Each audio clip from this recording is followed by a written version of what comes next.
Viktor is the most broken champion on this patch. I mean, 20% pick rate and 33% ban rate does not seem balanced. That said, all my fellow Sylas mains out there can rejoice. I will break down this exact matchup and share a secret build that has an insane win rate against Viktor. Now let's quickly go back to the Sylas guide and look at our flowchart where we sort of determine which runes to take in each matchup. If we try to filter Viktor through this, we'd say Viktor is a ranged champion, strong laner, if the enemy cannot stack magic resist, we should go QE, Electrocute Second Wind, and if they can stack magic resist or they have a bunch of melees, then we could consider going WE with Conqueror Second Wind.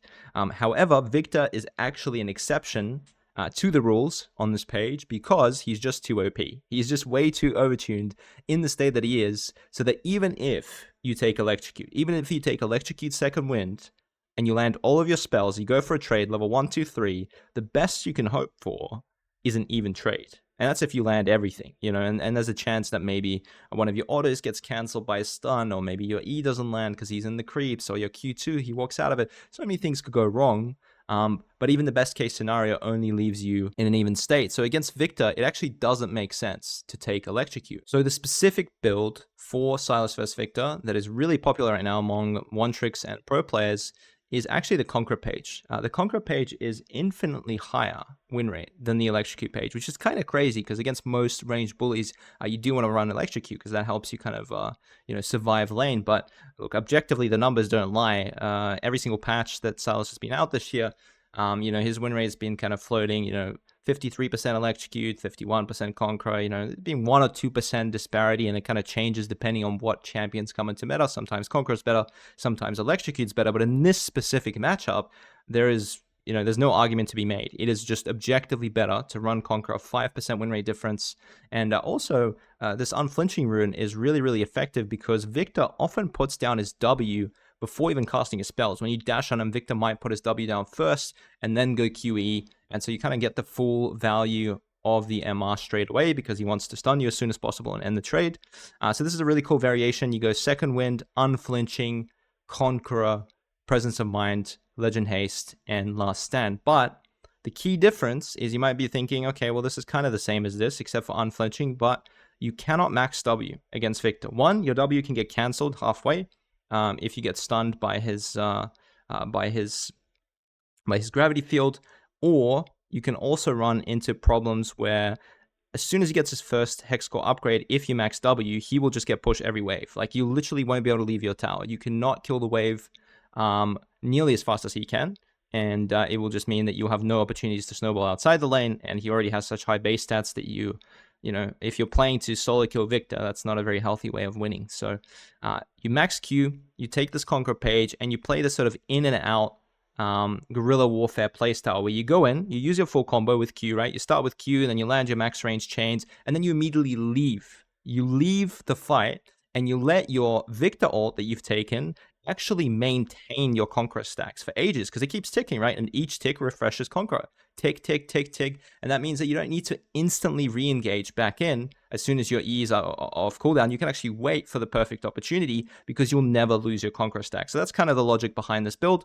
From what I've seen, sort of everybody on Korea, everybody on EOS that are one-tricks are trying this out in this specific matchup. They're winning the most games with this build. And we'll look at 3 examples of different games to give you an idea of how to play it. Now, the first thing we need to look at is what do you do level 1 in this matchup?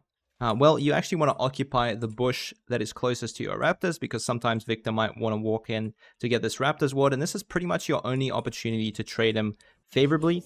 If you look at the runes that Viktor runs, the reason why he's so obnoxious is that he actually gets value out of Shield Bash, which no other mage does, right? The only other champion that gets value out of Shield Bash level 1 is Akshan, and he's notoriously an OP level 1 champion, right? He's a very strong laner.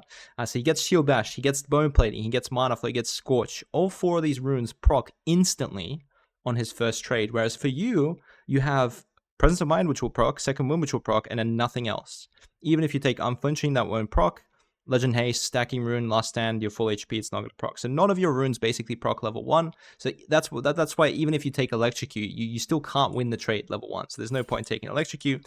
What you got to do is you just sit in this bush. If Viktor face checks to go for a Raptor's Ward, then you can auto attack him first, right? So hold your E, He's walking in, he's face checking you, auto attack him first, get the bone plating, wait out the bone plating, keep walking with him, autoing him, and then use your E sort of last minute. That will be a favorable trade.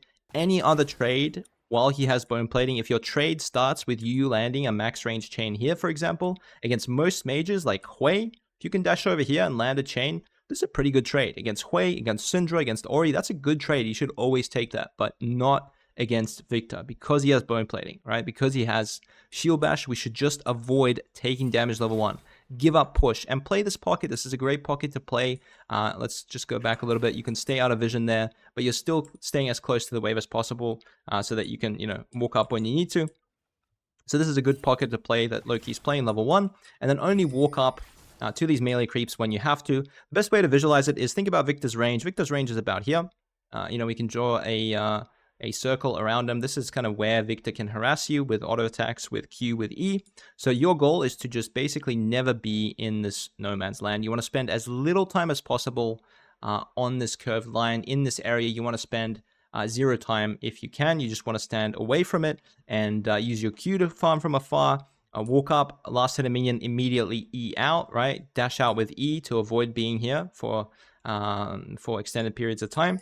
And that's kind of what Loki does. He decides to E forward here. And normally I'm not a huge fan of using your spells in the first wave, but in this specific matchups, in bully matchups, you can use your mana to protect your health, to not stand in that dangerous area more than you have to. But this is a really big mistake from Loki. He goes for that trade. Viktor has bone plate. You can see how it goes. It's at 250 health for like 100. It's just not a favorable trade. And most importantly, the reason why this is so bad isn't just the fact that Sylas is low HP than Viktor. It's the wave, guys. The wave is so big that now, even if Sylas gets another successful trade, Viktor is still going to hit 3 before Sylas does. So really, there's no kill angle. This is very short-sighted gameplay from Loki. As soon as he messes up the first trade, he should just avoid trying to get the kill on Viktor. Because if Viktor just stands here and continually harasses Sylas, which he's not doing, he decided to go for a ward.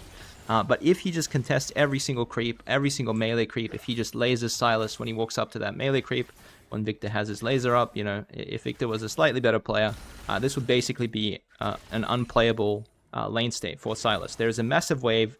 It is a level 3 Viktor. You will never land your E on the wave if Viktor just stands behind his creeps. And every single creep that you're going to go up for, you're going to lose at least 1 auto attack. Also, importantly, this Viktor decided to run Phase Rush. I think this matchup, you should just always run Airy.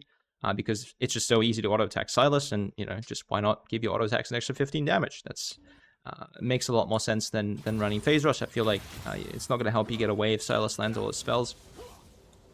But basically, Loki gets a bit of a break here. Viktor leaves for whatever reason. He just doesn't actually harass him under tower, and Loki's able to get most of that wave successfully without losing his entire HP bar. Now it's a bouncing wave. For some reason, Loki decides to push here. Puts himself in a bad spot. That's something you guys should avoid doing, right? Is when you are in this position, when the wave is sort of, if you see this little wall here, when the wave is anywhere here, you should always just last hit with autos, wait for the next wave to come, build the next wave, right? And then once you have that massive wave, you can look to crash, 10, 12 CS at the same time. So here, only ever last hit with auto attacks. Absolutely dash on the enemy if he gets too close. That makes sense. But here, Loki uses his Q to push the wave, and that actually makes it move up. You can see that the next wave is coming. If he didn't use that Q, the lion would probably be here. He wouldn't be as scared of getting ganked, but now the lion's going to move up all the way to Viktor's tower. Viktor's going to thin the wave, and now there's a good chance that Viego can gank mid. But even if you are in this position, there's 2 things you guys have to do. 1, make sure that you do not take free damage. So again, try and stay outside of this range for as long as you can. Only ever walk up to use your spells on the wave, and as soon as you use your spells, leave, okay? Make sure that your Q hits everything. If you're going to use your Q, make sure that it hits the melee creeps, or as many creeps as you can, and it does the double explosion in the back wave. So you're going to hit the back wave with your 2 chains, and then you're going to explode it with your Q2. So this is really important, and use your Q as soon as possible. Don't just use your Q for last thing. Use it to actually push the wave and get yourself out of this spot as fast as you can. You can see Loki's letting his creeps do the damage right first, and then he's gonna dash in for the last possible, the last possible moment. You can see he was only ever in that range to get harassed by Viktor for 1 second, right at the end. That's the only time he was ever vulnerable to get poked or to get ganked. Otherwise, he's holding his spells kind of waiting for the wave to do the work. He decides to walk into a river here and cheese Viego in the 1v1. He thinks that he can kill Viego before Viktor comes. And, you know, fair play to him. He probably would have one-shot Viego, but he missed his chains there. Now is where the fundamentally bad decision to roam to the opposite side of your jungler catches up to him. And really, he should just die here in this 1v4. He's delaying the recalls for the enemy bot lane, which is kind of nice. And Viego just suicides in. Challenger player, by the way. Challenger Viego. And then Loki goes into a bush that is probably warded. And he doesn't get cancelled. Oh, he just dies. Excellent. So there we go. Loki just absolute comedian. He does a very dangerous roam that relies on perfect mechanical execution. Doesn't, you know, execute it perfectly. Misses up his chains, but then compensates, right? He doesn't want to leave. He wants that kill. He sticks around. Whatever, you know, solo queue, random stuff happens. What's important is that he gets back to lane and he could start to play the matchup again. He gets back to lane, and you can see this is very important, guys. When you get back, you need to think about it, you know, what you want to do next. Like, what's your goal? Do you want to roam? Do you want to kill your guy? Like, make a plan, okay? Like, you should have a good idea of how you want to play the next wave by the time your TP is finished. So here we can see that there's 6 extra creeps, right? And we know that, you know, in order to freeze a wave, we need 1 to 3 extra minions. So we need to thin this out before Viktor gets here. We need to thin it out, but we also need to use as few spells as possible, because if we use all of our spells on the wave to thin it out, then Viktor can also use all of his spells, and he might be able to crash when we can't trade him. So Loki only uses his Q there to thin the wave out. He leaves two creeps behind just to keep the wave here. And very importantly, he's playing on the melee creeps line, guys. This is really important. What you want to do is you want to just click back and forth, but stand on this line. Okay, so we're just going to click, click, click, click, and we're going to try and land that max range EE. If we stand any further than this line, if we stand on the range creeps, Viktor's just going to be under his tower. Even if we land that EE, we're never going to be able to do a full trade on him. And if we stand too far back, then he's going to get the CS without being harassed. So Loki does a pretty good job. He's just kind of keeping the wave there. You can see he's thinning out as much as possible. He's not letting it crash. This is important as well, guys. You saw that. That's very subtle, but if he walks back all the wave, this tower will aggro these creeps, kill them instantly, and then this wave will basically be, you know, the freeze will basically be broken. It's not going to be in this very nice line for Loki, but he actually tanks this melee creep, allows himself to get a nice trade. He ends up almost dying for it, but that's okay. I think everything there was fundamentally sound. He was just keeping the wave in a good spot. 3 mid, so once there's 3 mid, there's not much you can do. You just kind of give push. And it's important that you get all the CS under the tower, guys. I can't stress this enough. I would suggest you guys go to practice tool and practice things like that. Like, basically being able to get minions like this cannon. Like, tell me, if you're playing Sylas here and you see Viktor walk away, how many of you guys, you've seen Viktor walk away, how many of you guys would use your E and W on this wave? How many of you? I'm pretty sure every single viewer, unless you're like very high level, you would just use your spells on the wave here because you're just getting the wave, right? But Loki, he's very good at last hitting. You know, he hasn't used any spells here. He has his Q, by the way. He has his Q. He has his Q EW. This looks like a scary line. This looks scary. You know, this looks sketch. Look, he's got 70 damage. This creep is at 100 health. This is a sketch last hit, but he gets it. You know, and I think that's what separates players in this matchup, because you will get punished for using your cooldowns. If you have no cooldowns, the Viktor will literally harass you with autos and Q1 and Q2, and it's important to be able to last hit on the tower without actually using your spells. You can definitely practice that in practice tool or customs, or just watching, you know, VODs like this where you see how the player times it and you're like, damn, I would not have thought to auto attack that minion. That seems, you know, very likely that I'll miss it, but anyway, we get the Viktor ult on the wave, so Loki gets the better base. He walks to grubs. He doesn't actually do grubs, important factor, right? Do not ever hit the objective, you know, he Qs it or whatever, but for the most part, he only came here for the actual plant, so he was doing what's best for him. It just so happens that at the same time, he was also covering grubs. But yeah, as Sylas, you don't do much damage to objectives, so it's no point ever wasting time doing them. Now, this is the bigger benefit of the Qmax build here. You can see that Loki sticks around and actually is able to punish the bad recall from the mage by crashing an extra wave and getting a more favorable base for himself, getting extra gold to spend. Whereas if you do the W max in this matchup, there's no way you can kill this wave in time. You will never be able to kill this wave in time, and Viktor will come back, he'll freeze it, and you'll look like an idiot. what's very important here as well, you see how Loki's autoing these creeps? This is pretty much how you should always push a wave if you are 1v0. So you want to tank up the first 3 melees here. You tank them up and you wait for all 6 creeps to line up before you use your Q. This is super important. You want your Q1 to hit all 3 melees, and then your Q1 and Q2 to hit the back wave. That's what you want to do. If you want to push this wave as fast as possible, then you dash in the middle of the wave, right? You dash in the middle of the wave, and you can just let your passive do the rest. But it's very, very important that you don't panic. You take your time, you tank the wave, you make it line up, and you hit everything with all of your spells. Because if you mess that up, if you push too slowly, it is way worse than not pushing at all. Because if you end up, letting him W it before it crashes and set up a freeze, your game is pretty much over. Because you have to recall anyway. So he spent his money, you have to match that. You can see that for the most part, he's basically just stopped looking for trades. He's just kind of pushing the wave now. And I think that's the reality in these kind of matchups. On Sylas, once you get 3, 4, 5 points in your queue, you can just kind of ignore the mage. You don't need to necessarily flip the 1v1. You can just ignore the mage, move into river, and look to roam yourself. Every single wave, he's always doing something with his turn, right? He's either looking for a roam or clearing your ward or, basing. Like there's never a point where Loki's just standing still in mid lane doing nothing. He's walked into this bush. He's faked that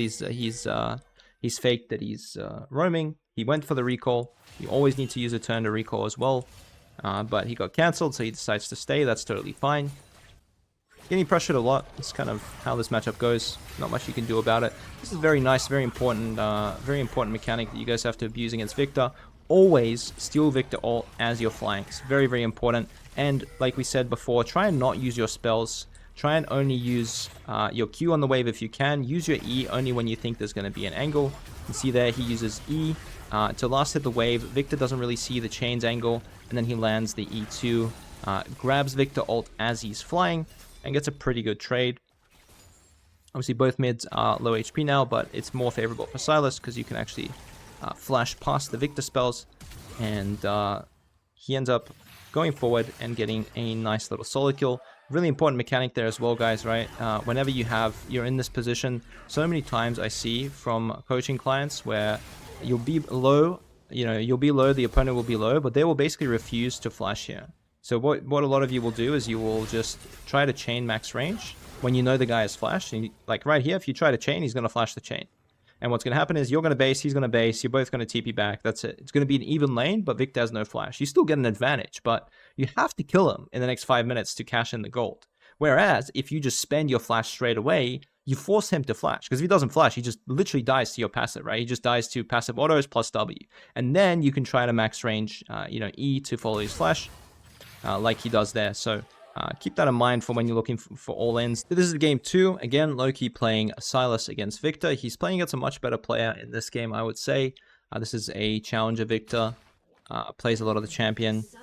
And hopefully he doesn't make the same mistakes on pushing waves as the previous one.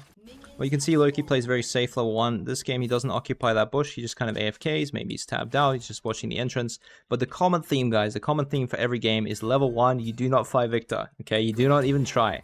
Don't even try. Loki's learned from the previous game. He decides to actually start Q in this matchup. This is why I think this is so interesting, because this specific game, he still goes D-Ring, but he actually starts Q. He realizes that you cannot trade this champ when he has bone plating, so he just avoids interaction entirely and just tries to stand back and Q from max range, which is actually a little bit more successful. You remember that after he got those first 3 creeps in the previous game, he was a lot lower health.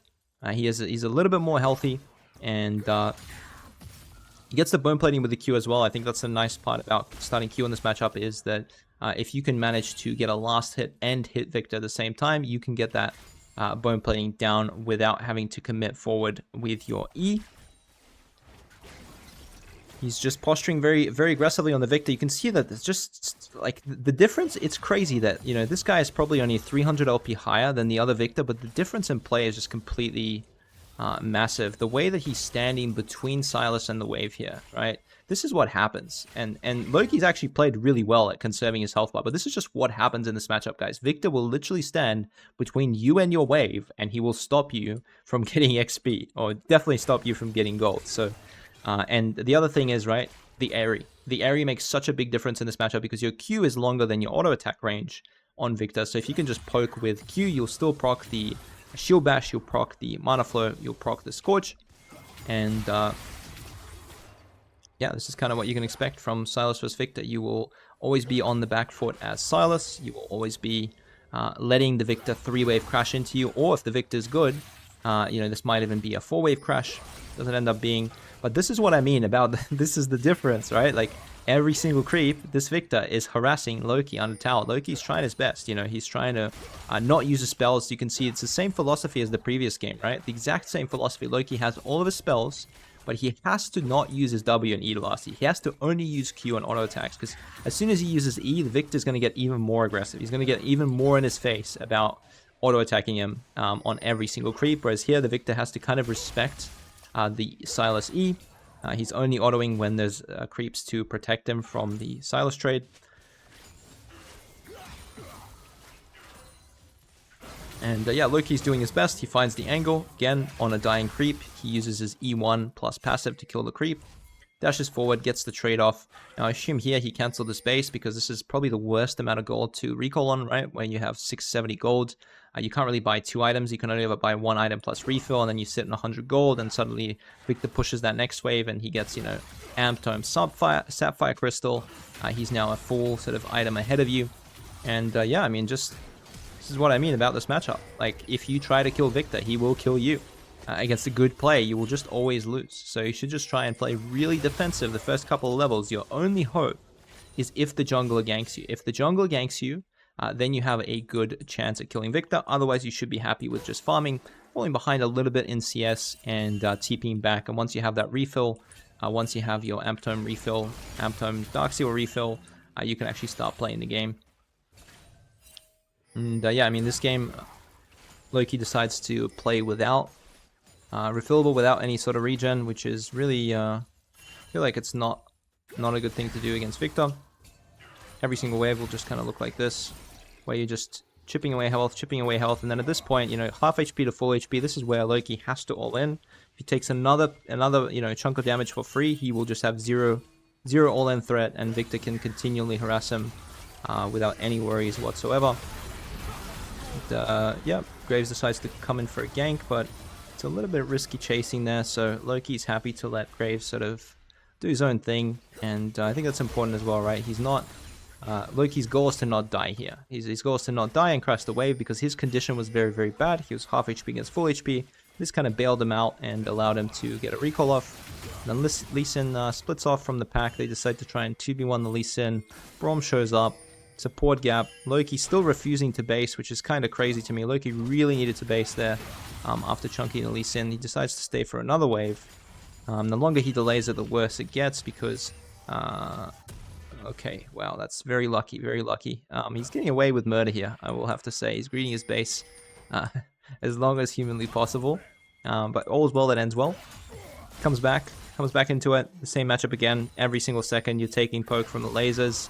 His decision to still play with no regen is just a very big ego one. I don't know how else to explain it. He's just going to keep taking free damage. And this matchup is not pleasant at all for Sylas in the early levels.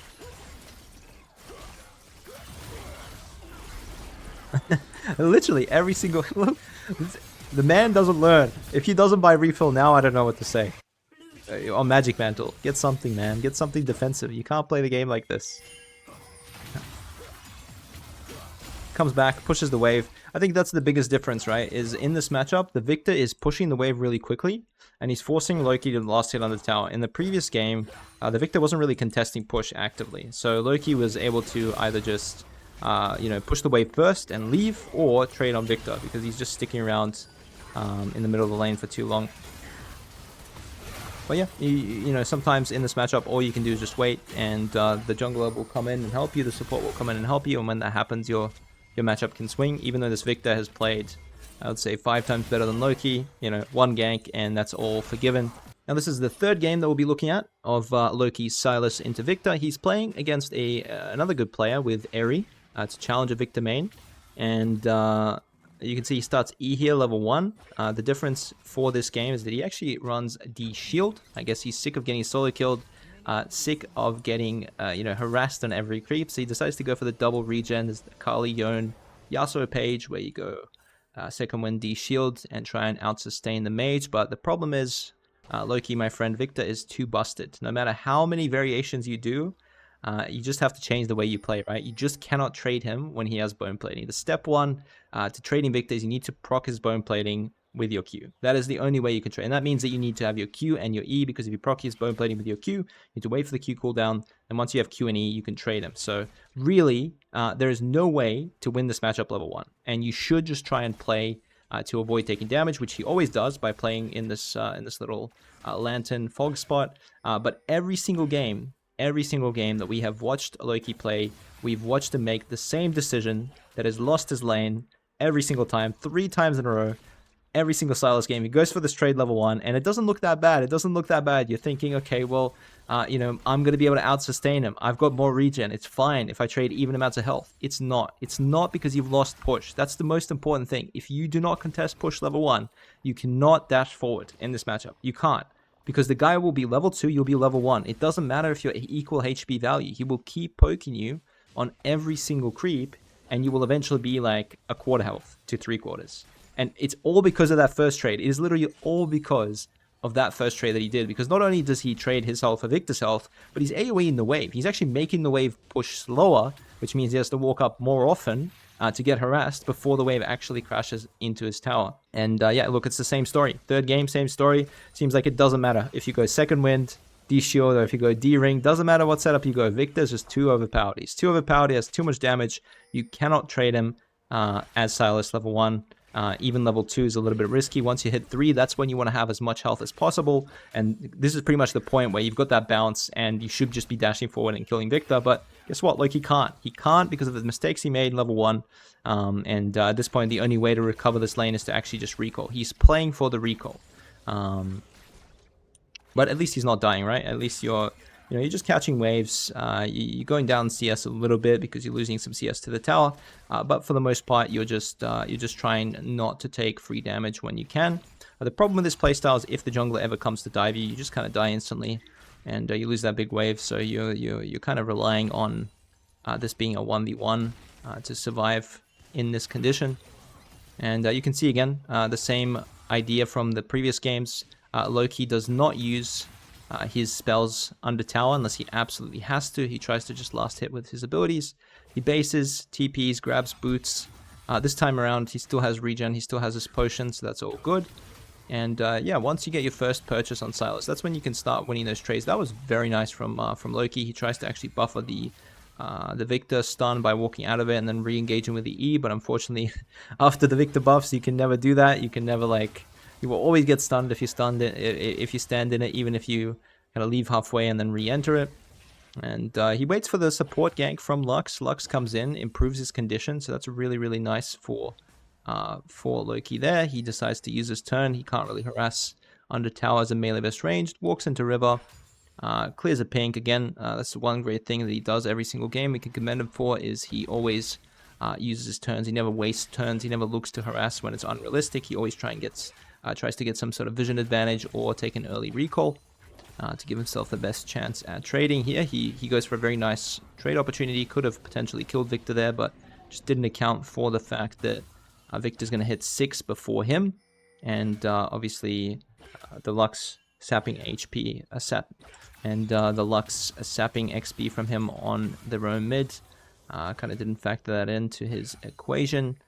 Ends up letting Viktor recall. Again, this is the big benefit of our Q max. Because we max in Q, we're able to punish bad recalls by mages. We're actually able to make them miss cannons or get a favorable base ourselves, because we can actually kill the wave. And again, look at the way that he pushes this wave. He walks up to the wave, the same that we said before. Walks up, autos the first creep, autos the second creep, autos the third creep, right? Doesn't matter if you want to do multiple autos on each creep, or ideally you space out your autos, one for each creep, or you can do 2 or 3 autos in the same creep. Doesn't really matter. The most important thing, your Q needs to hit all 6, guys. Q must hit all 6. In this case, it actually hits. It doesn't hit one of the melees, but it hits everything else, and that's all you want. Hits all 6, and then you dash forward. You stand right on the cannon. You stand right in between the entire wave. You passive everything. and that way you'll actually be able to push the wave with, you know, just one rotation of spells instead of having to wait for your second E cast or second W cast. You can just push it out, give a favorable recall, come back to lane as soon as possible.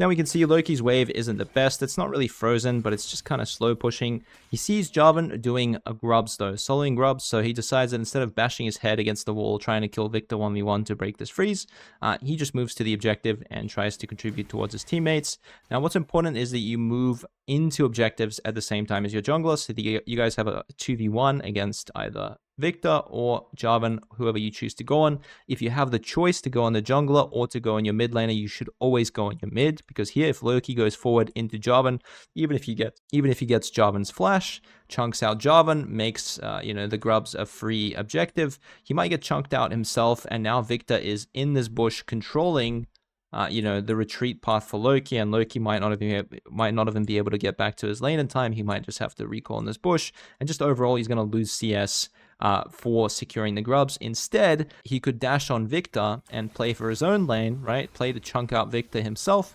and gain himself an advantage regardless of what happens at grubs, which I think is the correct decision.